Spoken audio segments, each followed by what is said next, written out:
নমস্কার, শুভ সন্ধ্যা। আমি সৈফুল ইসলাম, আমার চ্যানেল বিজনেস কোচ সৈফুলের সকলকে স্বাগতম জানাই। তো আজকে যে ভিডিওটি বেসিক্যালি বানানো হয়েছে সেটা হলো যে মিউচুয়াল ফান্ড। তো ভিডিও শুরু করার পরে ভিডিও শুরু করার পূর্বে আপনাদের কাছে একটা রিকোয়েস্ট থাকলো, যারা চ্যানেলটা আপনারা এখনও সাবস্ক্রাইব করেননি আপনারা একটা চ্যানেলটা সাবস্ক্রাইব করে দেবেন, বিকজ আপনার ওই সাবস্ক্রাইবার আপনার কাছে মূল্যবান হলো, আমার কাছে অত্যন্ত মূল্যবান। চলো ভিডিও শুরু করছি। অ্যাকচুয়ালি আজকের টপিক হলো মিউচুয়াল ফান্ড। তো সাধারণত ব্যাংকে দেখা যেতে পারে আজকের দিনে মানুষ mutual fund, stock market, share market, crypto মার্কেটের প্রতি অনেকটা আকর্ষণ করেছে বা অনেকটা আকৃষ্ট হয়ে গেছে। ঠিক আছে, তো মিউচুয়াল ফান্ড মানে কি আমাদেরকে জানতে হবে। মিউচুয়ালের বাংলা মানে কি? মিউচুয়াল মানে হচ্ছে পারস্পরিক। ঠিক আছে, ধরুন এটা একটা রুম। এই রুমটার যদি মান্থলি খরচা মান্থলি যদি ভাড়া হয়ে থাকে, মনে করুন এই রুমটা, যেই রুমে আমি ভিডিও বানাচ্ছি, এই রুমটার মান্থলি রেন্ট হচ্ছে 4,000 টাকা। তাহলে যদি একজন থাকি রুমের মধ্যে, তাহলে আপনাকে 4,000 টাকা বেয়ার করতে হবে। এই রুমে 4 জনের ক্যাপাসিটি আছে, মনে করুন এই রুমে 10 জনের ক্যাপাসিটি আছে বা 15 জনের ক্যাপাসিটি আছে। তো শুধুমাত্র 4 জন যদি ভাড়া দেয়, 4 জন যদি ভাড়াটা বিয়ার করে, তাহলে 4,000 ডিভাইডেড বাই 4 ইজিক্যাল টু 1,000। 4 জন যদি এই রুমের মধ্যে শেয়ারিং করে থাকে, তাহলে একজনের 1,000 টাকা ভাড়া লাগবে। ঠিক আছে, ওই ওই ভাড়াটায় যদি একজন থাকতে চায়, তাহলে কিন্তু 4,000 টাকা ভাড়া লাগবে। ঠিক আছে, তো মিউচুয়াল ফান্ড হলো এমন একটা ফান্ড। সাপোজ মনে করুন মিউচুয়াল ফান্ড কোথায় ইনভেস্ট হয়, কিভাবে ইনভেস্ট হয়। মিউচুয়াল ফান্ড বিভিন্ন ধরনের এএমসি, মিউচুয়াল ফান্ড বেসিক্যালি এএমসিতে ইনভেস্ট হয়। এএমসি মানে কি? Asset management company. AMC asset management company. ঠিক আছে, তো মিউচুয়াল ফান্ড হলো one type of asset management company. তো মনে করুন, ধরুন মিউচুয়াল ফান্ড বেসিক্যালি কোথায় পয়সা লাগায়। মিউচুয়াল ফান্ডের প্রকারভেদ কি? মিউচুয়াল ফান্ডের অনেক রকমের প্রকারভেদ আছে। ঠিক আছে, তো সব থেকে একটা মিউচুয়াল ফান্ডকে দুভাগে ইনভেস্ট করা যায়। একটা হচ্ছে এসআইপি, একটা হচ্ছে লামসাম। ঠিক আছে, একটা এসআইপি, একটা হচ্ছে লামসাম মিউচুয়াল ফান্ড, একটা SIP systematic investment plan, and another category is lump sum. ঠিক আছে, আগের ভিডিওতে আমি বলেছিলাম, ধরুন আপনি যদি কোনো মিডল ক্লাস ফ্যামিলি বা গরিব ফ্যামিলিতে বিলং করেন, সেক্ষেত্রে আপনার লামসামে ইনভেস্ট করা পসিবল নয়। কিন্তু যদি আপনি গরিব ফ্যামিলি বা মধ্যবিত্ত ফ্যামিলিতে বিলং করেন, তো আপনি মান্থলি এসআইপি মোডে যেতে পারবেন। ওকে, তাহলে এসআইপি আমাদের মিউচুয়াল ফান্ডকে কত ক্যাটাগরিতে ভাগ করা যায়। মিউচুয়াল ফান্ডের অনেক রকম ক্যাটাগরি থাকে। মিউচুয়াল ফান্ড হচ্ছে mutual fund types based on the structure, according to structure বেসকে মিউচুয়াল ফান্ডকে কত ভাগে ভাগ করা যায়। ঠিক আছে, তো আমরা ভিডিওর দিকে লক্ষ্য করব। Open ended mutual fund. In open ended mutual fund scheme you can invest and redeem your investment whenever you want. Open ended fund, open ended মানে হচ্ছে ওপেন এন্ড মানে হচ্ছে কোনো রকম লকিং পিরিয়ড থাকবে না। লকিং পিরিয়ড থাকে না, আমি যখন খুশি আমার ইচ্ছা হলো আমি আজকে ওপেন এন্ডেড ফান্ডে ইনভেস্ট করলাম, আমার 1 মাস পর দরকার, আমার 2 মাস পর দরকার, আমার 1 সপ্তাহ পর দরকার, আমি তখনই কিন্তু ফান্ডটাকে ক্লোজ করে দিয়ে আমি টোটাল রেভিনিউটা নিতে পারবো। এটা হলো ওপেন এন্ডেড ফান্ড। 2 নম্বর হচ্ছে close ended fund. Close ended fund মানে কি? ক্লোজ এন্ডেড ফান্ড মানে হচ্ছে আমার একটা লকিং পিরিয়ড থাকবে। আমি 1 বছরের জন্য ইনভেস্ট করলাম, 2 বছরের জন্য ইনভেস্ট করলাম বা 3 বছরের জন্য ইনভেস্ট করলাম, আমার একটা লকিং পিরিয়ড থাকবে। ঠিক আছে, কিন্তু এখানে একটা কথা বলে দিচ্ছি, যদি ক্লোজ এন্ডেড ক্লোজ এন্ডেড মানে হচ্ছে লকিং পেন, তাহলে একটা কথা বলে দিই, যদি ক্লোজ এন্ডেড মিউচুয়াল ফান্ডে যদি আমি ইনভেস্ট করি, তাহলে কি পয়সা তুলতে পারবো না? ইয়েস, অবশ্যই আমরা তুলতে পারবো। যদি মনে করুন একটা ফান্ড আমি ক্লোজ এন্ডেড ইনভেস্ট করলাম 2 বছরের জন্য, আমার 1.5 বছরে পয়সা দরকার, তাহলে কি আমি পয়সাটা তুলতে পারবো? ইয়েস, আমরা পয়সাটা তুলতে পারবো। সেক্ষেত্রে আমার কি হবে?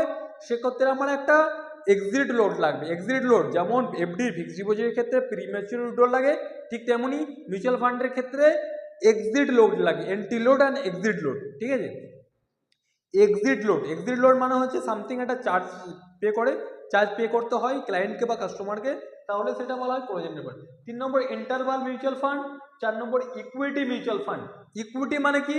ইকুইটি মানে হচ্ছে হিস্সাদার বা অংশদার। মনে করুন আমি আইসিআইসিআই প্রুডেন্সিয়াল মিউচুয়াল ফান্ডে ইনভেস্ট করলাম।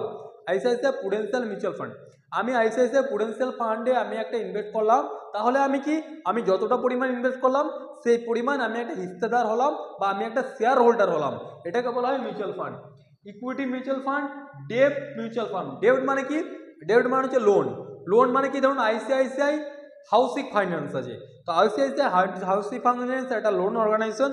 তাহলে ওটা কি ডেপ্ট ফান্ড, মানে কি ক্লায়েন্টকে লোন দেয় বা কাস্টমারকে লোন দেয়, লোনের যে ইন্টারেস্টটা আর্ন হয় সেটাকে বলা হয় ডেপ্ট ফান্ড। আমরা বলে দিচ্ছি আইসিআইসিআই, মনে করুন আইসিআইসিআই হোম ফাইন্যান্স একটা অর্গানাইজেশন বা একটা কোম্পানি, ওইটা কিন্তু কি করে ফান্ড দেয়, মানে মার্কেটে ওরা কি করে এনএফও ছাড়ে, আমিও এনএফও নিয়ে ভিডিও বানাবো, নিউ ফান্ড অফার। তো মার্কেটে যখন ওরা ফান্ড লোন হিসেবে ফান্ড দেয় সেটাকে বলা হয় ডেপ্ট ফান্ড।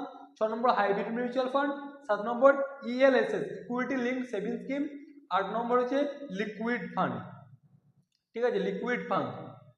তো মিউচুয়াল ফান্ডকে কটা ক্যাটাগরিতে ভাগ করা যায়? 1 নম্বর হচ্ছে ওপেন এন্ডেড ফান্ড, 2 নম্বর ক্লোজ এন্ডেড ফান্ড, 3 নম্বর হচ্ছে ইন্টারভাল ফান্ড, 4 নম্বর ইকুইটি মিউচুয়াল ফান্ড, 5 নম্বর ডেপ্ট ফান্ড, 6 নম্বর হাইব্রিড ফান্ড, 7 নম্বর ইএলএসএস এবং 8 নম্বর, ঠিক আছে, লিকুইড ফান্ড, ঠিক আছে। তো এসআইপি কে মানে সরি মিউচুয়াল ফান্ডকে আরও 3টে ক্যাটাগরিতে ভাগ করা যায়। কি কি? Large cap, mid cap and small cap, ঠিক আছে। লার্জ ক্যাপের মধ্যে কোন কোন কোম্পানিগুলো আছে আমাদেরকে বেসিক্যালি জানতে হবে। লার্জ ক্যাপের মধ্যে আছে top 100 companies in terms in market capitalisation. All over ইন্ডিয়াতে অনেক কিন্তু কোম্পানি আছে। যদি অল ওভার ইন্ডিয়াতে, আমরা সাধারণত মিউচুয়াল ফান্ড বলতে গেলে ইন্ডিয়ার কথাই বলছি এই মোমেন্টে, তো মিউচুয়াল ফান্ডে যদি অল ওভার ইন্ডিয়াতে যতগুলো টপ 10 কোম্পানি আছে, টপ 10 প্রথমে কি আসবে না? স্টেট ব্যাঙ্ক অফ ইন্ডিয়া আসবে, আইসিআইসিআই আসবে, রিলায়েন্স ইন্ডাস্ট্রি আসবে, ঠিক আছে, এইচডিএফসি ব্যাঙ্ক আসবে, ভারতী এয়ারটেল আসবে, ভোডাফোন আইডিয়া আসবে, হিরো মোটর কর্প আসবে, হন্ডা আসবে, ঠিক আছে। এইগুলো হলো আমাদের সাধারণত লার্জ ক্যাপ ফান্ড। তো লার্জ ক্যাপ ফান্ডের পরে কি ফান্ড আসবে? লার্জ ক্যাপের পরে আসবে আমাদের লার্জ ক্যাপের পরে আসবে মিড ক্যাপ। মিড ক্যাপ কি? মিড ক্যাপ হচ্ছে 101 থেকে শুরু করে 250 companies in terms of market capitalisation. ঠিক লার্জ ক্যাপে কি হয়? লার্জ থেকে 1 থেকে শুরু করে 100 পর্যন্ত যে কোম্পানিটা থাকে সেটাকে বলা হয় লার্জ ক্যাপ ফান্ড। সেকেন্ড যে ফান্ডটা থাকে, মানে সেকেন্ড যে কোম্পানিটা থাকে 101 থেকে শুরু করে আপনার 250টা যে কোম্পানি থাকবে তাকে বলা হয় মিড ক্যাপ, ঠিক আছে, মিড ক্যাপ। 3 নম্বর হচ্ছে যে স্মল ক্যাপ। স্মল ক্যাপ মানে হচ্ছে 251 থেকে যে কোম্পানিগুলো আফটার 251 পর যতগুলো কোম্পানি আছে সেগুলোকে বলা হয় স্মল ক্যাপ। আমি একটু ভালোভাবে আপনাদেরকে সামারাইজ করছি, ঠিক আছে। লার্জ ক্যাপ ফান্ড, মনে করুন শাহরুখ খান হচ্ছে লার্জ ক্যাপ ফান্ড, ঠিক আছে, শাহরুখ খান হচ্ছে লার্জ ক্যাপ ফান্ড, মানে এখানে একটা লার্জ ক্যাপ ফান্ডের মধ্যে হচ্ছে শাহরুখ খান চলে এলো, ঠিক আছে। 2 নম্বর হচ্ছে ঋত্বিক রোশন হচ্ছে মিড ক্যাপ ফান্ড, ঠিক আছে, ঋত্বিক রোশন হচ্ছে mid cap fund and small cap fund হচ্ছে শাহিদ কাপুর, ঠিক আছে। তো লার্জ ক্যাপ ফান্ড, মনে করুন আপনি শাহরুখ খানের কোনো মুভিতে আপনি নিজে একটা ইনভেস্টর, মানে নিজে একটা ইনভেস্ট করেছেন। যদি শাহরুখ খানের মুভিতে আমরা ইনভেস্ট করে থাকি বা ইনভেস্ট করি, সেক্ষেত্রে কি হতে পারে? শাহরুখ খানের মুভি হলো এমন একটা মুভি বা সালমান খানের মুভি হলো এমন একটা মুভি যেগুলো লার্জ ক্যাপের সঙ্গে, আমি আপনাদেরকে জাস্ট এক্সপ্লেন করছি, উদাহরণ দিচ্ছি। শাহরুখ খানের মুভিতে যদি আমরা ইনভেস্ট করি তাহলে কি ঘটনা ঘটতে পারে? দেখুন, শাহরুখ খানের কোম্পানিতে যদি আমরা বা মুভিতে আমরা ইনভেস্ট করলাম, একটা মুভি রিলিজ হবে, সেখানে পয়সা দরকার, আমরা ইনভেস্ট করলাম, সেক্ষেত্রে কি হবে? দেখুন, যেখানে লার্জ ক্যাপ পার মানে হচ্ছে রিস্ক, আপনার কিন্তু রিস্ক, শাহরুখ খানের মুভিটা যদি আপনার বাই চান্স ফলোপ হয়ে যায়, কিন্তু তবু যদি ফলোপও হয় তবু কিন্তু যতটা পরিমাণ ইনভেস্ট করেছিল সেই ইনভেস্টও কিন্তু শাহরুখ খানের ক্ষমতা আছে। তাহলে আমি যদি লার্জ ক্যাপ ফান্ডে ইনভেস্ট করি ঠিক তেমনই আমি যতটা হায়ার রিটার্ন পাবো, ঠিক কিন্তু এর যে গ্রোয়িংটা কম আছে, কিন্তু আমার কিন্তু লস হবে না, ঠিক আছে। 2 নম্বর হচ্ছে যে আমি বললাম কি ঋত্বিক রোশন, ঠিক আছে, ঋত্বিক রোশন যদি কোনো একটা মুভি রিলিজ করে, আমি যদি সেই মুভিতে ইনভেস্ট করে দিই, সেক্ষেত্রে কি হবে? আমার খুব একটা রিটার্ন বেশিও দেবে না, খুব একটা কমও দেবে না, মোটামুটি ফান্ডটা সিকিওর থাকবে, ঠিক আছে। 3 নম্বর হলো যে স্মল ক্যাপ, মানে হচ্ছে শাহিদ কাপুরের মুভিতে যদি আমি ইনভেস্ট করি, সেক্ষেত্রে আমার ইনভেস্টমেন্ট ভ্যালুটাও কম লাগবে, মানে আমাকে খুব বেশি একটা ইনভেস্টমেন্ট করতে হবে না, ঠিক আছে, বা এর যে রিটার্নটা পাবো আমি একটা খুব বেশি রিটার্ন পাবো না। আবার বলে দিচ্ছি, শাহরুখ খান হচ্ছে আপনার লার্জ ক্যাপ, তারপরে আসবে আপনার ঋত্বিক রোশন মিড ক্যাপ এবং 3 নম্বর হলো শাহিদ কাপুর। যদি আমরা শাহরুখ খানের ইনভেস্ট করি তাহলে আমার প্রফিটটা ঠিক তেমনই, ইনভেস্টমেন্টটাও ভ্যালুটা দিতে হবে বেশি এবং রিটার্নটাও হায়ার আসবে। যদি ঋত্বিক রোশন ইনভেস্ট করি, আমার ইনভেস্টমেন্টটা খুব একটা পড়বে না, মিডিয়াম ক্যাটাগরিতে আসবে, রিটার্নটা মিডিয়াম পাবো। এবং 3 নম্বর স্মল ক্যাপ, মানে শাহিদ কাপুরের কোনো মুভিতে যদি আমরা ইনভেস্ট করি তাহলে রিটার্নটা আমরা ঠিক তেমনই পাবো, ঠিক আছে। এটা হলো মিউচুয়াল ফান্ড। তো মিউচুয়াল ফান্ডে আমরা কী থেকে ইনভেস্ট করবো? যে কোনো মিউচুয়াল ফান্ডের কী হয়, মিউচুয়াল ফান্ড কারা ইনভেস্ট করে? মিউচুয়াল ফান্ড এএমসি হলো অ্যাসেট ম্যানেজমেন্ট কোম্পানি। এদের মধ্যে কী থাকে? এর মধ্যে ফান্ড ম্যানেজার থাকে। ফান্ড ম্যানেজার কী করে? ওরা কিন্তু ফান্ডটাকে কোথায় লাগায়? ওরা ফান্ডটাকে বিভিন্ন ধরনের মিউচুয়াল ফান্ড আছে, ওপেন এন্ডেড ফান্ড আছে, ক্লোজ এন্ডেড ফান্ড আছে, ইন্টারভেল আছে, ইকুইটি আছে, ডেপ্ট আছে, হাইব্রিড আছে, এলএস আছে, ইলিকুইড আছে, ওই ফান্ডে ইনভেস্ট করে দেয়। ফান্ড ম্যানেজার মানে যে আপনার মতো আমার মতো সকলে একটা মানে এক্সপিরিয়েন্স মানুষ, যারা মার্কেট সম্পর্কে রিসার্চ করে আসছে, কন্টিনিউ মার্কেট সম্পর্কে জানে যে এই ফান্ডে ইনভেস্ট করলে লাভ হবে, এই ফান্ডে ইনভেস্ট করলে লস হতে পারে।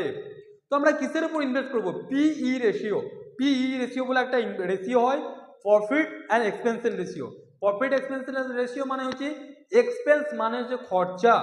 আবারও বলছি, আমি যদি 100 টাকা মিউচুয়াল ফান্ডে ইনভেস্ট করি, সেটা কিন্তু 100 টাকা মিউচুয়াল ফান্ডে ইনভেস্ট হয় না। 100 টাকা যদি মিউচুয়াল ফান্ডে ইনভেস্ট করি, 100 টাকা মিউচুয়াল ফান্ডে ইনভেস্ট হয় না, তাহলে কতটা পরিমাণ ইনভেস্ট হয় সেটা কিন্তু ডিপেন্ড করে আপনি কি ফান্ডের উপর ডিপেন্ড করছেন। সেটা 98 হয়, 99 হয়। কিন্তু দেখুন, পিই রেশিও, পি মানে profit for expense ratio, expense ratio যেই কোম্পানির যত কম সেই কোম্পানিতে আপনার প্রফিট হওয়ার সম্ভাবনা তত বেশি। ঠিক আছে, মানে এইচডিএফসির একটা ফান্ড ম্যানেজার, এইচডিএফসি কতগুলো ফান্ড ম্যানেজার থাকতে পারে, নিশ্চয়ই অনেক ফান্ড ম্যানেজার থাকতে পারে। তো পিই রেশিও যেখানে মানুষ ইনভেস্ট বেশি করবে, যেখানে মানুষ বেশি ইনভেস্ট করবে সেখানে ফান্ড ম্যানেজারও বেশি আছে, মানুষ বেশি পরিমাণে টাকা ঢালছে। তাহলে 100 টাকায় যদি 1 টাকা রেভিনিউ বা 2 টাকা রেভিনিউ জেনারেট হয়, তাহলে মোটামুটি 1 কোটিতে 1 লাখ রেভিনিউ জেনারেট হবে। ঠিক আছে, 10 কোটিতে মোটামুটি 10 লাখ রেভিনিউ জেনারেট হবে। 100 কোটিতে 1 শেয়ার মানে সরি 100 করোড় মানে 100 কোটিতে 1 কোটি টাকা রেভিনিউ জেনারেট হবে, যেগুলো ফান্ড ম্যানেজারকে দেওয়ার পরও, স্যালারি দেওয়ার পরও পয়সা থাকবে। সেই জন্য বলবো, যে কোম্পানির পি রেশিও ভালো সেখানে আপনারা ইনভেস্ট করুন। আমি আপনাদেরকে অনেকগুলো ফান্ড সাজেস্ট করবো, যেগুলো আপনার কাছে অনেক প্রফিটেবল ফান্ড দিতে পারবে। ঠিক আছে, তো কিছুদিন আগে একটা কোয়ান্টাম মিউচুয়াল ফান্ডে একটা স্ক্যাম ঘটনা ঘটেছে, সেই বিষয়ে আমি পরবর্তী বলবো। তা মিউচুয়াল ফান্ড মানে একটা দেখবেন, একটা টিভিতে যখন অ্যাড চলে তখন বলা হয় মিউচুয়াল ফান্ড যে মার্কেট রিস্ক, ইয়েস এটা মার্কেট রিস্ক। তো একটা টার্ম অ্যান্ড কন্ডিশন থাকে, টিএনসি থাকে। তো মিউচুয়াল ফান্ডে ইনভেস্ট করার পূর্বে সমস্ত রকমের নথিপত্র বা সমস্ত নিয়ম এবং শর্তাবলী আপনারা পড়াশোনা করে নেবেন। ঠিক আছে, তো ভিডিওটি কেমন লাগলো কমেন্ট সেকশনে বলবেন। মিউচুয়াল ফান্ড সাবজেক্টটা কিন্তু অতটাও খুব একটা ইজি নয় যে আমি 10-15 মিনিটে শেষ করতে পারবো। আমি পরপর ভিডিও আপনাদেরকে জেনারেট করতে থাকবো। ঠিক আছে, চ্যানেলের সঙ্গে জুড়ে থাকুন, সুস্থ থাকুন, ভালো থাকুন। যতটা পারবেন চ্যানেলটাকে কমেন্ট করুন, শেয়ার করুন এবং চ্যানেলের সঙ্গে জুড়ে থাকুন। জয় হিন্দ।